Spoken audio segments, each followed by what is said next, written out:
Hello guys, কেমন আছো? আশা করি সবাই খুব ভালো আছো। গাইস, অনেক দিন ধরে আমার একটা ইচ্ছা ছিল যে জাপান আসবো, একটা স্বপ্নের দেশ। তো ফাইনালি জাপানে আমি এসে পড়েছি।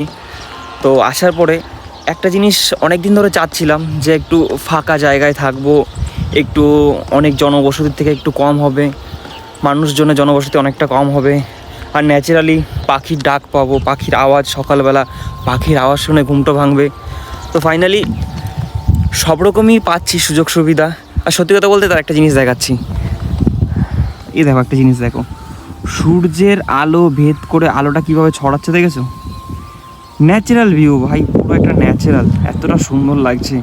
কোনো মানুষজন নেই, একদম ফাঁকা নিলিবিলি, তুমি নিজের মতন। সত্যি কথা বলতে আমি এখন নিজের মতন আছি, না কেউ ডিস্টার্ব করার আছে, না কেউ কিছু বলার আছে। একা ভাই, একা এনজয় করো, একা খাও দাও, বিন্দাস ঘোরো, না কেউ বলার লোক আছে, না কেউ কেউ আমি কারোটা শোনার জন্য আছি। তো এই হচ্ছে জীবন। তো এই জন্য জাপানটা খুবই ভালো লাগে। শুধু জাপান বলে না, বিদেশের সব দেশগুলোই খুবই সুন্দর, ন্যাচারালি সবই সুন্দর। আমি এর আগে রাশিয়াতে ছিলাম, ওটাও সুন্দর। বাট জাপান জাপান জাপানের মতন সৌন্দর্য আর এরকম শান্ত জায়গা, মানুষজনের বিহেভিয়ার এতটা ভালো, কি বলবো, ভীষণ পরিমাণে ভালো, একটা ধারণার বাইরে। মানুষজন যখনই দেখা হয় খন্নিচি বা মাথা নিচু করে খন্নিচি, এটা সম্মান জানায়। বাস ভালো লাগে, নিজেরাও করি, ভালো লাগে। এই জন্য জাপান আসার ভীষণ চাহিদা ছিল। জাপান আসতে পেরে আজ আমি ভীষণ খুশি।